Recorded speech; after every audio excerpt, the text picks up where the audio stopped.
వచ్చేసి methods in Java చెప్తున్నాను. What are methods in Java? First of all మనకి methods అంటే ఏంటో తెలియాలి అండ్ వాటిని మనం ఎలా యూస్ చేస్తున్నామో కూడా తెలుసుకోవాలి. అసలు ఫస్ట్ మెథడ్ అంటే ఏంటి? మెథడ్ అంటే ఏం లేదు గైస్.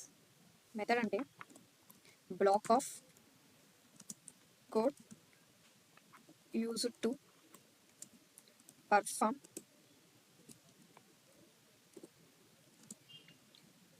Specific task guys.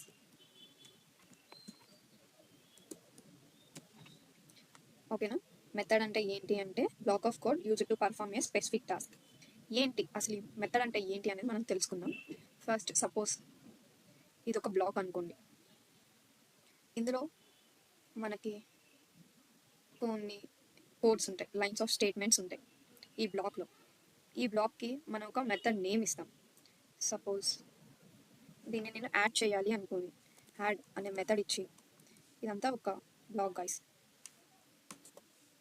ఈ లోపల ఏదైతే కోడ్ ఉందో దాన్ని మనం బ్లాక్ ఆఫ్ కోడ్ అంటాం. ఇది ఓన్లీ ఒక స్పెసిఫిక్ టాస్క్. ఎప్పుడైతే మనం దీన్ని కాల్ చేస్తామో, ఎప్పుడైతే మనం ఈ మెథడ్ని కాల్ చేస్తామో అప్పుడు మాత్రమే మనకి ఈ బ్లాక్ అనేది ఎగ్జిక్యూట్ అవుతుంది. ఈ మెథడ్ని మనం కాల్ చేయకపోతే ఈ బ్లాక్ ఎగ్జిక్యూట్ అవ్వదు. సో దీని పర్పస్ ఏంటి, మనం ఎందుకు యూజ్ చేస్తామంటే, వై వి యూజ్ మెథడ్ని మనం ఎందుకు యూజ్ చేస్తాం అంటే ఫర్ కోడ్ రీయూజబిలిటీ కోసం.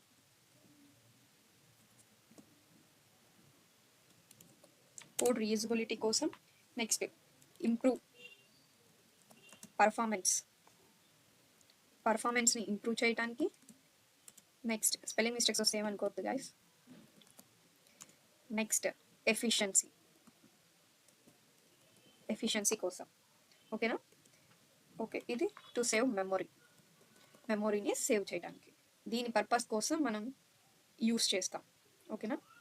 నెక్స్ట్ వచ్చేసి ఇది ఏం చేస్తుంది అంటే, ఒక బిగ్ సపోజ్ మనకి చాలా లైన్స్ ఆఫ్ కోడ్స్ ఉన్నాయి. ఒక దగ్గర మనం యాడ్ చేయాలి, ఒక దగ్గర సబ్ట్రాక్ట్ చేయాలి, ఒక దగ్గర మల్టిప్లికేషన్ చేయాలి. ఇవన్నీ చేయడానికి మనకి చాలా ప్రాసెస్ పడుతుంది కాబట్టి మనం ఇవన్నీ వెతుక్కోలేం. కాబట్టి మనం ఈ మెథడ్స్ యూస్ చేసి లార్జ్ ప్రోగ్రామ్ని బ్రేక్ చేసి స్మాల్ ప్రోగ్రామ్స్గా చేసి మనకి ఏది రిక్వైర్మెంట్ అవుతుందో దాన్ని మనం కాల్ చేస్తున్నాం. ఓకేనా గైస్? మెథడ్ చెప్పుకుంటున్నాం. అసలు మెథడ్ని మనం ఎలా డిక్లేర్ చేస్తాం ప్రోగ్రాంలో? ఈ సింటాక్స్ చెప్పే ముందు నేను ఒకటి చెప్తున్నాను. మెథడ్ అనేది బిలాంగ్స్ టు క్లాస్. మనం మెథడ్ని ఎప్పుడు క్లాస్ లోపలనే రాయాలి. ఓకేనా? ఇది చాలా ఇంపార్టెంట్, గుర్తుపెట్టుకోండి మీరు. Method belongs to class. First syntax విషయానికి వస్తే మనం ఎలా రాయాలి అంటే, ఫస్ట్ యాక్సెస్ మోడిఫైయర్స్ని యూజ్ చేయాలి. యాక్సెస్ మోడిఫైయర్స్ ఏంటి అంటే పబ్లిక్ స్టాటిక్ వాయిడ్ ప్రొడక్టెడ్. నెక్స్ట్ దాని తర్వాత వస్తే మనం స్టాటిక్ నాన్ స్టాటిక్ మెథడ్స్ని యూజ్ చేస్తాం. నెక్స్ట్ మనం ఒక రిటర్న్ టైప్ని డిక్లేర్ చేస్తాం. నెక్స్ట్ వచ్చేసి మనం method name and parameters use చేస్తాం. ఈ బ్లాక్ లోపల ఏదైతే కోడ్ ఉంటుందో దీన్ని మనం ఎగ్జిక్యూట్ చేస్తాం. ఎప్పుడైతే మనం మెథడ్ నేమ్ కాల్ చేస్తామో అప్పుడే మనకి ఆ మెథడ్ లోపల ఉన్న కోడ్ అనేది ఎగ్జిక్యూట్ అవుతుంది. What are access modifiers? They are 4 types: public, static, void, protected. Static non static అంటే మీకు తెలిసిందే. నెక్స్ట్ రిటర్న్ టైప్, అది మనం తీసుకునే దాన్ని బట్టి మనం ఆ రిటర్న్ టైప్ని డిక్లేర్ చేయాలి. సపోజ్ నేను పారామీటర్స్లో ఇంట్ తీసుకున్నాను అనుకోండి, ఇక్కడ నేను రిటర్న్ టైప్లో ఇంట్ అని డిక్లేర్ చేస్తాను. మెథడ్ నేమ్ అవర్ రిక్వైర్మెంట్, మనం ఏదైనా తీసుకోవచ్చు. సపోజ్ యాడ్ 2 నెంబర్స్ అనుకోండి, యాడ్ 2 నెంబర్స్ అని ఇవ్వచ్చు. నెక్స్ట్ ఈ లోపల మనం కోడ్ రాస్తాం. ఏం రాస్తాం? కోడ్ స్టేట్మెంట్స్ రాసి దీన్ని మనం ఈ మెథడ్ నేమ్ని మనం ఎక్కడ డిక్లేర్ చేయాలి అంటే మెయిన్ మెథడ్లో కాల్ చేయాలి. ఎలా? మెయిన్ మెథడ్ ఏంటి? Public static void main. క్యాపిటల్స్లో వస్తున్నాను ఏమనుకోకండి. ఇక్కడ మనం డిక్లేర్ చేస్తాం ఏంటి? Method నేమ్ని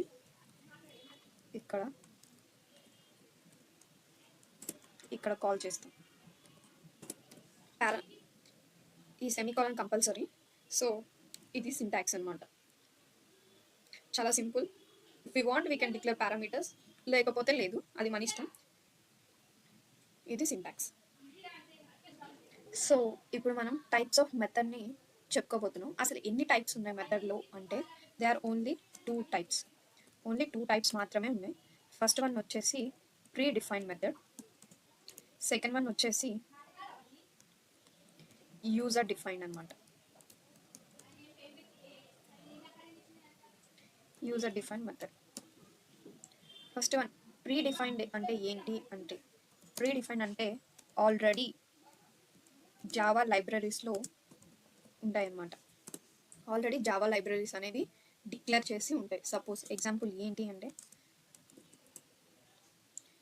example math, power, square, ఇలా కొన్ని మెథడ్స్ డిక్లేర్ చేసి ఉంటాయి. అవి మనం డైరెక్ట్గా యూజ్ చేసేసుకోవచ్చు. కమింగ్ టు యూజర్ డిఫైన్ ఏంటి అంటే, user was going to give a his or her own method name. ఓకేనా? వాళ్ళ ఓన్ మెథడ్ నేమ్ ఇచ్చి వాళ్ళకి కావాల్సిన రిక్వైర్మెంట్స్తో యూజ్ చేసేదే user defined method. So for example నాకు సమ్ కావాలి. సో దాన్ని నేను నాకు నచ్చిన మెథడ్ నేమ్ ఎలా ఇస్తాను అంటే, యాడ్ సే hello, suppose say hi. So ఇది యూజర్ ఇచ్చేది యూజర్ డిఫైన్ మెథడ్స్ అన్నమాట.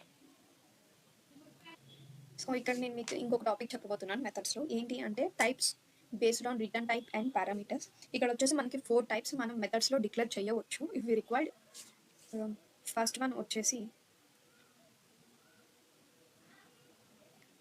సో ఫస్ట్ వన్ వచ్చేసి no parameter, no return type. ఇక్కడ ఏంటి అంటే మనం మెథడ్స్లో ఎలాంటి పారామీటర్స్ కానీ రిటర్న్ టైప్ కానీ ఇంక్లూడ్ చెయ్యం. సో సపోజ్ ఎగ్జాంపుల్ చెప్తాను నేను మీకు ఎలా వస్తుందో అంటే, వైడ్. ఇక్కడ మనం ఏ రిటర్న్ టైప్ డిక్లేర్ చేయట్లేదు. సో మనం ఏ రిటర్న్ టైప్ డిక్లేర్ చేయనప్పుడు we take wide. Next display. ఇదొక డిస్ప్లే అనేది నేను ఒక మెథడ్ నేమ్ అనుకుంటున్నాను. ఇక్కడ నేను ఎలాంటి పారామీటర్స్ కూడా పాస్ చేయట్లేదు. ఇఫ్ వి వాంట్, ఒకవేళ మనం ముందు పబ్లిక్ కావాలంటే పబ్లిక్ తీసుకోవచ్చు. ఒకవేళ అది మనకి స్టాటిక్ మెథడ్ కావాలి అంటే వి యూజ్ స్టాటిక్. మనకి నాన్ స్టాటిక్ కావాలంటే so just remove this. So ఇక్కడ there is no return type and no parameters. Parameters మనం ఎక్కడ డిక్లేర్ చేస్తాం? డిస్ప్లే లోపల ఇక్కడ డిక్లేర్ చేస్తాం. సో నేను ఏ పారామీటర్స్ తీసుకోవట్లేదు. Next one is parameters and no return type. ఇక్కడ నేను పారామీటర్స్ తీసుకుంటున్నాను, కాకపోతే ఎలాంటి రిటర్న్ టైప్ లేదు. ఫర్ ఎగ్జాంపుల్, సో నేను యాక్సెస్ మాడిఫై తీసుకుందాం అనుకుంటున్నాను. నాది మెథడ్ వచ్చేసి నేను స్టాటిక్ మెథడ్ ఇంక్లూడ్ చేద్దాం. ఇక్కడ నో రిటర్న్ టైప్ కాబట్టి మనం రిటర్న్ టైప్ యూస్ చేయనప్పుడు ఏం యూస్ చేస్తాం? వైడ్ యూస్ చేస్తున్నాను. నెక్స్ట్ మళ్ళీ నేను నా మెథడ్ నేమ్ డిస్ప్లే అనే ఇద్దాం అనుకుంటున్నాను, కన్ఫ్యూజన్ లేకుండా మీకు. సో ఇక్కడ నేను ఇంట్ ఏ అనే పారామీటర్స్ని ఇంక్లూడ్ చేస్తున్నాను. నా పారామీటర్ ఏ టైప్లో ఉండాలి అంటే ఏ, అది దాని డేటా టైప్ వచ్చేసి ఇంట్. సో ఇదే అనమాట. నెక్స్ట్ వన్ వచ్చేసి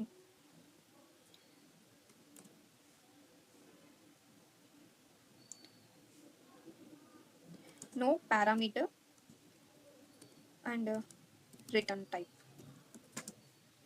నేను రిటర్న్ టైప్ ఇంక్లూడ్ చేస్తున్నాను, కాకపోతే పారామీటర్ నేనేం తీసుకోవట్లేదు. నా రిటర్న్ టైప్ నేను ఇంక్లూడ్ చేస్తున్నాను, కానీ I'm not taking any parameters.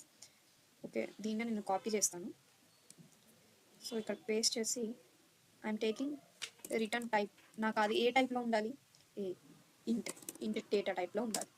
So నేను పారామీటర్స్ రిమూవ్ చేశాను. ఇక్కడ ఏంటి? I'm not taking any parameters, only I'm taking return type. So నా రిటర్న్ టైప్ అనేది ఇంట్, అది నెంబర్స్ మాత్రమే ఉండాలి. ఫోర్త్ వన్ వచ్చేసి I'm including parameters and return type. నేను రిటర్న్ టైప్ని పారామీటర్స్ని రెండు ఇంక్లూడ్ చేస్తున్నాను కాబట్టి I'm copying this and paste here. So you can see ఇక్కడ నా రిటర్న్ టైప్ ఆల్రెడీ నేను డిక్లేర్ చేశాను. ఇప్పుడు మనం ఏం డిక్లేర్ చేయాలి? ఇంట్ ఏ నా పారామీటర్స్. నాకు ఎన్ని కావాలంటే అన్ని తీసుకుంటాను. ఇంట్ బి. సో ఇక్కడ నేను 2 టైప్ ఆఫ్ పారామీటర్స్ తీసుకున్నాను. సో మీకు ఇది ఈజీగా అర్థమవుతుంది. సో ఇన్స్టెంట్గా మనం ఏదైతే పారామీటర్స్ని ఇన్స్టెంట్గా ఇస్తామో దాన్ని మనం ఇన్స్టెన్స్ మెథడ్ అని అంటాం. ఇక్కడ మనం ఎలాంటి పారామీటర్స్ ఇంక్లూడ్ చేయం. ఆ ఇంక్లూడ్ చేయనప్పుడు మనం దీన్ని ఏమంటాము అంటే ఇన్స్టాంట్ మెథడ్ అని అంటాం. ఎప్పుడైతే మనం స్టాటిక్ యూజ్ చేసి మనం ఒక మెథడ్ని కాల్ రాస్తామో అప్పుడు మనం దీన్ని స్టాటిక్ మెథడ్ అని అంటాం. Where we're going to use static keyword use చేసిన దాన్ని మనం స్టాటిక్ మెథడ్ అంటాం. ఎక్కడైతే మనం ఎలాంటి పారామీటర్స్ పాస్ చేయమో దాన్ని మనం ఇన్స్టాంట్ మెథడ్ అని కాల్ చేస్తాం. ఓకేనా? ఇది మీకు క్లారిటీగా అర్థమైందని అనుకుంటున్నాను. సో ఇక్కడ నేను ఒక స్మాల్ ప్రోగ్రామ్ తీసుకున్నారు, మీరు చూడొచ్చు. Right A method to print hello Java to the console. దీన్ని మనం మెథడ్ యూస్ చేసి కాల్ చేయాలి. ఎగ్జాంపుల్ మీరు ఎలా చేస్తారు ఫస్ట్ చెప్పండి. క్లాస్ తీసుకుంటాం, క్లాస్కి ఒక నేమ్ ఇస్తాం, ఏదో ఒక క్లాస్ నేమ్ అనుకోండి సపోజ్. దీని లోపల మనం మెథడ్ ఎక్కడ డిక్లేర్ చేయాలని చెప్పాను నేను, క్లాస్ లోపల. Method belongs to class already చెప్పాను, మీకు గుర్తుందో లేదో. సో ఇక్కడ నేను యాక్సెస్ మాడిఫైయర్ తీసుకుంటున్నాను, పబ్లిక్. నాది స్టాటిక్ ఉండాలి అనుకుంటున్నాను, నేను స్టాటిక్ మెథడ్ యూస్ చేస్తున్నాను. I don't want give any return type. ఒకవేళ మీకు కావాలి అంటే మీరు ఇచ్చుకోవచ్చు. ఈ మెథడ్కి హలో అని ఇస్తున్నాను. సో దాని లోపల పారామీటర్స్ నేను పెట్టొచ్చు. So I don't want to call any parameters. So ఇక్కడ ఈ మెథడ్ లోపల నేను ఏం రిటర్న్ చేస్తున్నాను అంటే system dot out dot print L N. So దీన్ని నేను హలో, ఇక్కడ మనకి ఏమి ఇచ్చారు, హలో జావా అని కాల్ చేయమన్నారు, hello Java. So I'm closing this. ఈ మెథడ్ ఇక్కడతోనే అయిపోయింది. సో ఇప్పుడు దీన్ని ఇలానే రాస్తే మనకి చాలా ఎర్రర్స్ వస్తాయి. సో దీన్ని మనం ఎక్కడ కాల్ చేయాలి? ఇప్పుడు మనం రాసాం, కోడ్ అంతా రాసాం, కానీ దీన్ని ఎక్కడ కాల్ చేయాలి? మెయిన్ మెథడ్లో కాల్ చేయాలి. మెయిన్ మెథడ్ ఏంటి? Public static void main string arcs. ఇది మీరు ఏదైనా రాసుకోవచ్చు. సో ఈ ప్రాసెస్ అంతా క్లాస్లోనే జరగాలి కాబట్టి మెయిన్ మెథడ్ అనేది దేనికి రిలేటెడ్? క్లాస్ లోపలే జరుగుతుంది, కాల్ చేయాలి. సో దీని క్లాస్ లోపల రాసాం. ఇక్కడ ఈ మెయిన్ మెథడ్లో మనం మెథడ్ నేమ్ని కాల్ చేస్తున్నాం. మెథడ్ నేమ్ ఏంటి? హలో. ఇలా కాల్ చేసి సెమీకాలన్ ఎండ్ చేస్తే ఆల్రెడీ మనం ఎస్ఓపి స్టేట్మెంట్ తీసుకున్నాం కాబట్టి ఇక్కడ అవసరం లేదు. డైరెక్ట్గా ఇది ఎలా రన్ అవుతుందంటే ఫస్ట్ మనకి ఎగ్జిక్యూషన్ ఎక్కడ జరుగుతుంది? మెయిన్ మెథడ్లో జరుగుతుంది. I want to change. So ఈ మెయిన్ మెథడ్లో నుంచి ఇది ఎక్కడికి వెళ్తుంది? హలో అని వెళ్తుంది. ఈ హలో ఎక్కడుందో మళ్ళీ అక్కడికి వెళ్తుంది. ఇది ఎక్కడుంది? ఈ మెథడ్ ఇక్కడ ఉంది. సో దాని లోపలికి వెళ్ళిన తర్వాత అక్కడ ఏమేమి స్టేట్మెంట్స్ ఉన్నాయో వాటిని కాల్ చేస్తుంది. ఇక్కడ ఏం స్టేట్మెంట్ ఉంది? Hello dot Java. మనకి అవుట్పుట్ ఏమొస్తుంది?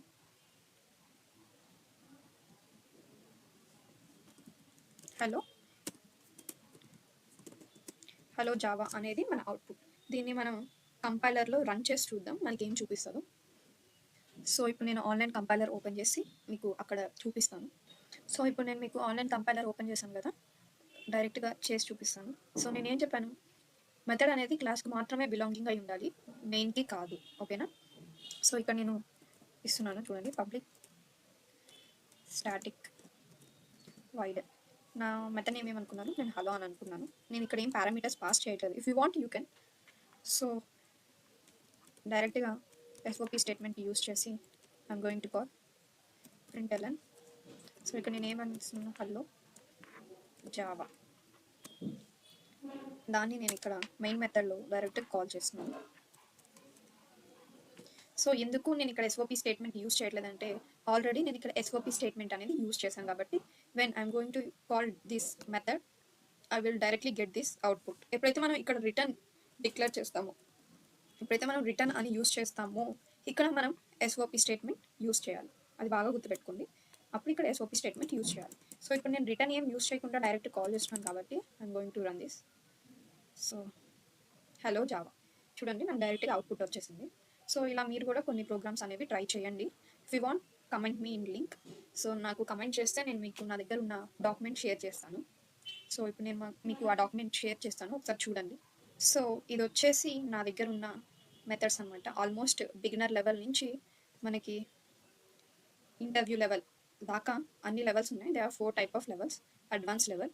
సో ఇక్కడ దాకా ఆల్మోస్ట్ 50 ఉన్నాయి. ఇవి చాలా సింపులే. బిగినర్ లెవెల్లో 10 క్వశ్చన్స్ ఉన్నాయి.